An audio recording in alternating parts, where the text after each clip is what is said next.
Nací en José Serrano 52 Bajos y hasta el 2005 nunca había salido de Cámbaro. Mis abuelos, Erundina Ibáñez y Antonio Sarrión Muñoz. Pues ellos vinieron sobre el 1800 finales, 1900. Vinieron de Elche, eran zapateros.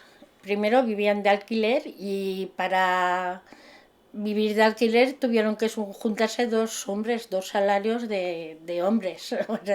Y vivían dos familias, o sea que yo me acuerdo siempre, mi padre decía que un huevo valía 3 pesetas y un salario era de 25 a la semana, o sea, tuvo que ser mucho esfuerzo en aquel entonces.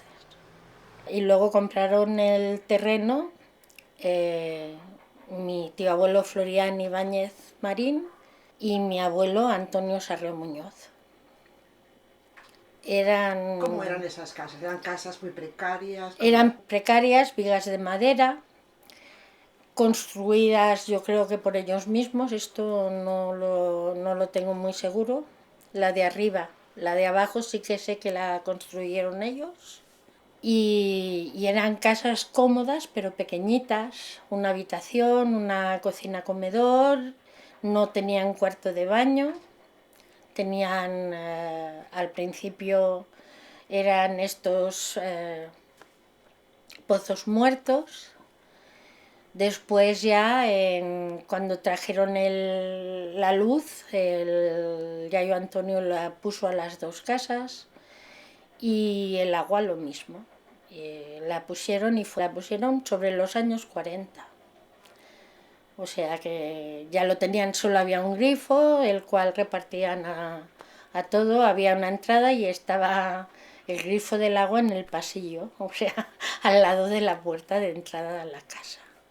Fue de las primeras casas que tuvieron agua corriente y más siendo una planta baja. Me refiero a las que eran de personas como mis abuelos. En los bloques de pisos supongo que nunca me lo he planteado, pero supongo que ya el que construía el bloque de pisos pues ponía agua y luz para vender los pisos. Pero yo te hablo de lo que era construido desde casi cero a ir haciendo poquito a poco. En el lavadero que había en la cocina pues era donde nos bañábamos, donde se lavaba la ropa, donde se fregaban los platos.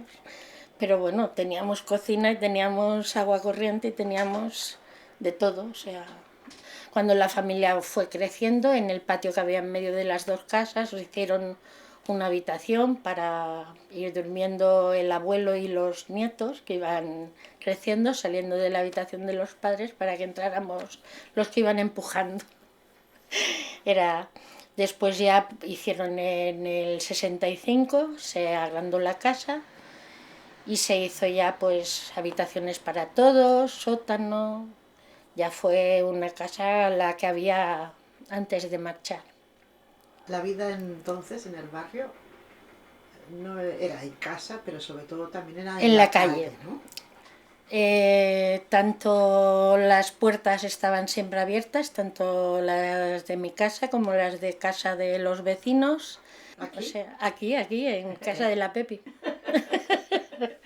Oye, Perdón. aquí hacíamos un cine, ¿eh? Aquí hacíamos cine. Aquí Elvira y Miguel podían tener 15 niños rápido a ver los dibujos todos los días. O sea, ¿Y cuando plegabais? ¿Venían los padres? Sí, cuando de eso venían los padres en verano a recogernos y hacían la tertulia, o sea, eran una familia sin ser sangre, era muy familiar todo el barrio. En San Juan se hacían las hogueras aquí en la calle y las cocas y se repartían, todo el mundo comía, era San Juan, San Pedro y San Jaume. Y eran las 3 verbenas en un mes que era una fiesta grande, íbamos a robar patatas a la pobre Prudencia, que yo creo que nos dejaba el saco allí fuera para que fuésemos cogiendo, porque yo creo que se tenía que dar cuenta que se las quitábamos y que lo ponía a propósito, porque íbamos, uno le decía, Prudencia, ¿qué hora es? Y los otros le sacábamos patatas, las envolvíamos y las metíamos al fuego.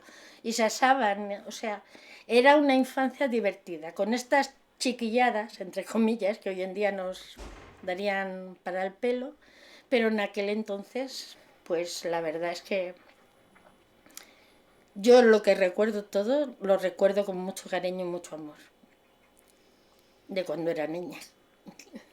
Pero solemos idealizar un poquito el pasado, ¿no? No todo sería tan fácil. Bueno, Había yo algunos problemas también y cosas que no sí, nos gustaban.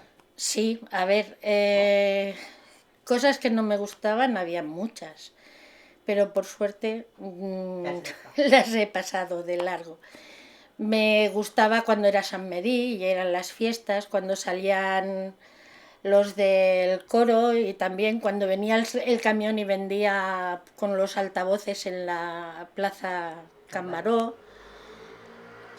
Sí, claro, Habían más. incomodidades habían, sí, las habían. No podías comer todo lo que querías, tenías que... Yo heredaba la ropa. Empecé a estrenar ropa cuando ya tenía 14 o 15 años. Hasta entonces la iba heredando, pero eso para mí son cosas normales de aquella época, era lo que había. No éramos pudientes, éramos hijos de trabajadores y entonces para mí era normal. No es que lo vea una dificultad, yo no, para mí no era una dificultad. Para mis padres supongo que sí, el poder comprar y el poder hacer esa vida, ¿no? ¿Tú fuiste al colegio aquí? Sí, en las monjas, allí en la Plaza San Jay, en el Santa María de Gracia.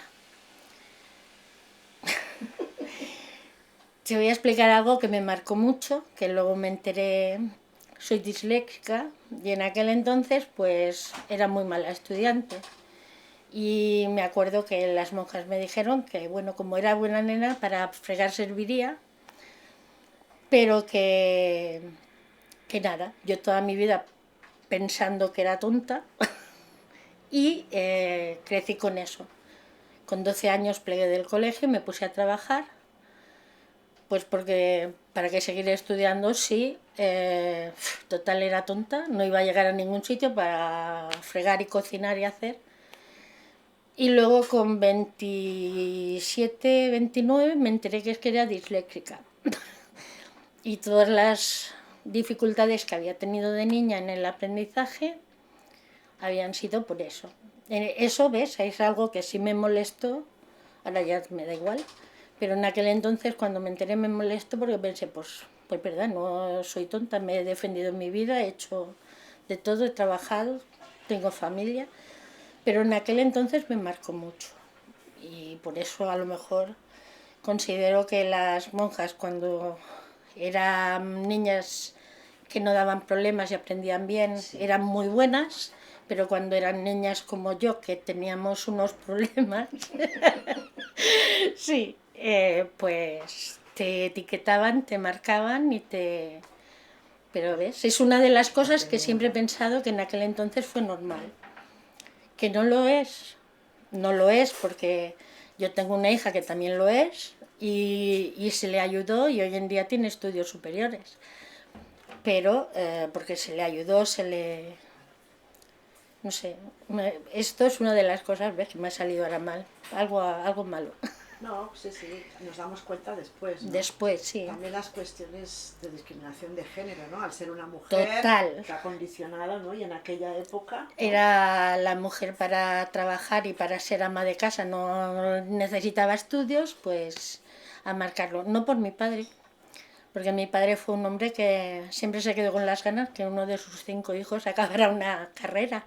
Las dos hermanas sí acabaron estudios, los chicos también, pero ya los chicos no cuento porque eso se daba por hecho.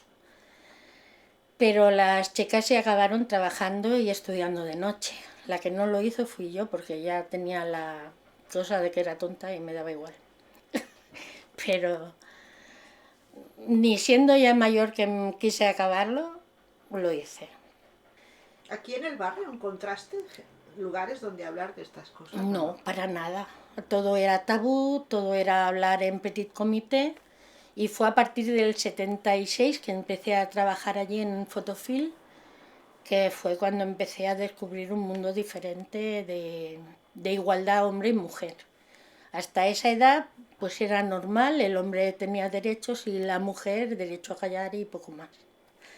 No, yo nunca he dicho que la mujer y el hombre sean iguales. Son iguales para derechos y cosas. Luego cada uno, pero ser humano, da igual hombre o mujer, es independiente, es diferente y tal. Yo misma puedo cargar mejor sacos de patatas que meterme en una oficina a trabajar. Yo no me gusta el trabajo de oficina. Sin embargo, te descargo un camión, ¿vale? Pues igual hay hombres que no saben descargar camiones y les gusta la oficina o les gusta la peluquería. A mí, pues, eso opino que la igualdad del hombre y mujer es trabajo igual, sueldo igual, derechos iguales. Ese es mi feminismo. ¿Y en el barrio? Contadme cosas del barrio. El ¿Cómo era barrio, el ambiente de todo eso en el barrio? En el los años hombre, 60, 70, el 80. hombre trabajar y la mujer con la pata quebrada en casa. Sí. A ver, mi padre era una persona muy tolerante, respetuosa, nos enseñó valores, nos enseñó ética, nos enseñó el respeto a las opiniones de cualquier tipo y de cualquier persona, que no teníamos por qué opinar lo que opinaban los demás, teníamos que tener un criterio propio, pero siempre respetando el criterio de los demás, aunque no nos pareciera bien, siempre que no hicieran daño, ¿vale? Mi madre era diferente, mi madre era la persona pues más, era buena mujer, era una mujer que en su casa crió 5 hijos, ella trabajaba en casa y él fuera, pero era más la machista, las nenas pues no hacía falta estudiar porque para casarse y estar en casa no hacía falta estudios, pero mi padre pues sí, era mecánico tornero, y estudió en la universidad, estuvo y era un hombre pues lo mismo, te fregaba, te barría, te bordaba, y mi madre pues era una mujer muy de su casa, nos cosía toda la ropa, nos hacía todo, pero por parte de él lo hacía todo y por parte de ella eran labores de casa, ama de casa, buenas personas los dos.